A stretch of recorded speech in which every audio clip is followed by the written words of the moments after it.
Netlon? Anyone know what Netlon is? You don't? I'm sure you see it every day. You walk around the market, you see these plastic sacks with fruit and vegetables inside, or in shops, toys covered in a plastic net. That is Netlon. And I'm going to show you in 2 minutes how it's made.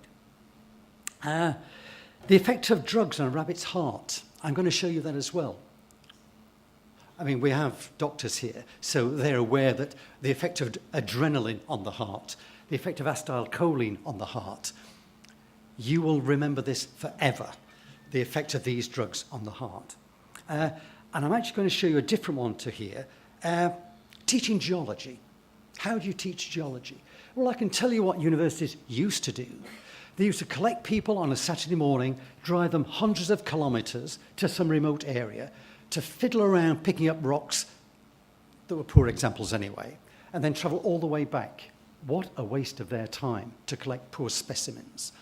Why not give them the appropriate specimen, the best specimen, and then teach them about that specimen? So that's what I want to try and show you on these 3 extracts. Each one runs for about 2 minutes.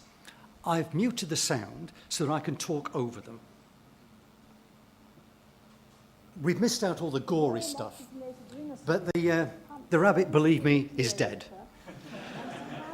But the heart is still alive. The heart is still alive.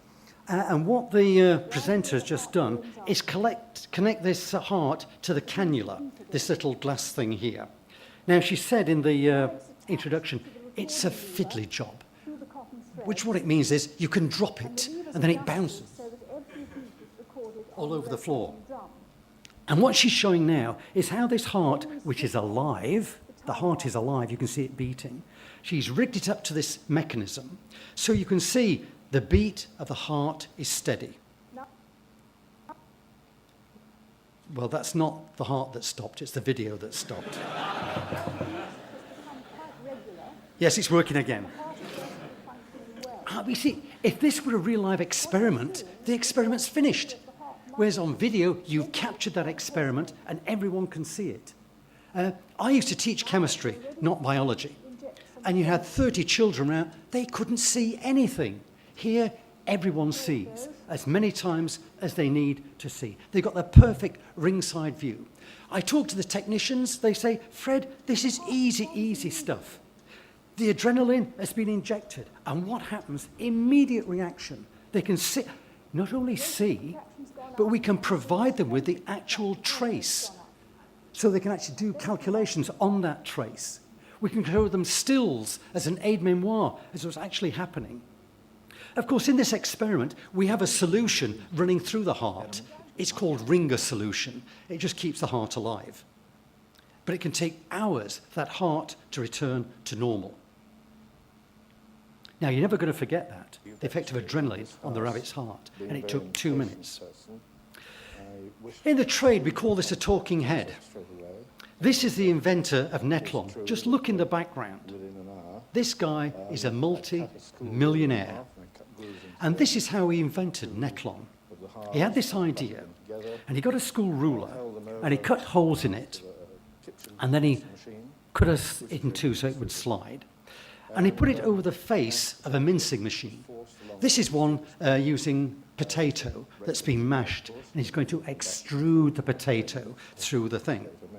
And here you see what happens. As he moves the die, the two halves of the ruler, suddenly out comes the potato mesh. Now, eventually what he designed was this sort of die, a circular die.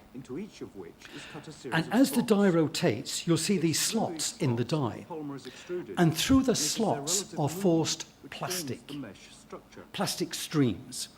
And as the dies rotate, that stream of plastic is halved, is separated. And so you've got different streams of plastic coming through the die head. And of course, the plastic is hot, it's semi-molten, and it comes out as a stream. And this is what happens. This is plastic, hot plastic coming out of the die. Of course, when we rotate the die slightly, whoops, that's what happens. You get this mesh, this tubular mesh, like you see in the market and the shops every day of the week. And of course, if you move the dies in different directions, you get different shapes. How would you explain this in words? It would take thousands of words to explain this. This is just over 2 minutes of animation. I'm told by the technicians, Fred, this is not particularly difficult. And in 2 minutes, you will never forget how Netlon is made. Oh, this is a very typical design, often used in gardening for meshes for plants to grow up. There are other designs used in stabilising subsoils. There's a lot of it around Hong Kong to stabilise subsoils. A very simple use of technology. Animation, very powerful, not particularly expensive. It would have taken thousands of words, thousands of pages to actually convey that idea to your students. This is the stuff used to stabilise soils. This is the third and last example I'm going to show you. This is quite an old example, but it doesn't matter. It's the idea that's important. The student here has got an old-fashioned cassette tape. That could be streaming audio, it could be a CD, it really doesn't matter. It's the audio that you have prepared, the expert, the teacher that you've prepared, and you've got one student stood or sat by you. And here that student is looking at the most appropriate example. Well, it happens to be a piece of granite. It could be any item that in your teaching you want the students to actually see. And you can give them the piece of granite. You can give them the small magnifying glass. You can talk them through that procedure. You can tell the student to rotate the sample slightly so that the light reflects off the mica. Mica, one of the constituents of granite. Very, very simple. If I said that video, on average, simple video, would cost $3,000 to $5,000 a minute in the can, this would probably cost one-tenth of that price. This is a photograph taken at the Auckland University of Technology.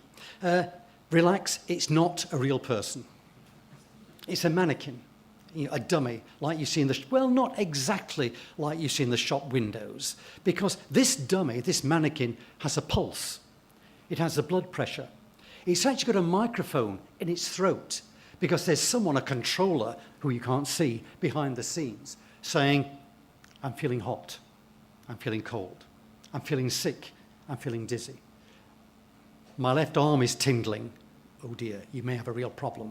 But these junior paramedics, or these medical students, can actually work on a mannequin and simulate the real thing. There is no danger to this mannequin, and it's just as well, because in this particular sequence, I can't now remember which person, but they said at one stage, I'm now going to inject so many milliliters of this particular drug. And the controller, you've just killed the patient, you shouldn't have done. But that's okay, this dummy will survive and resurrect. The real person wouldn't. And this was very, very realistic to these students. You could tell by their actions, from the sweat coming off them, this was a real situation for them, using the most appropriate medium. So sometimes, I've said realia, the real thing, or as close to the real thing as it's safe to be, it can be extremely useful.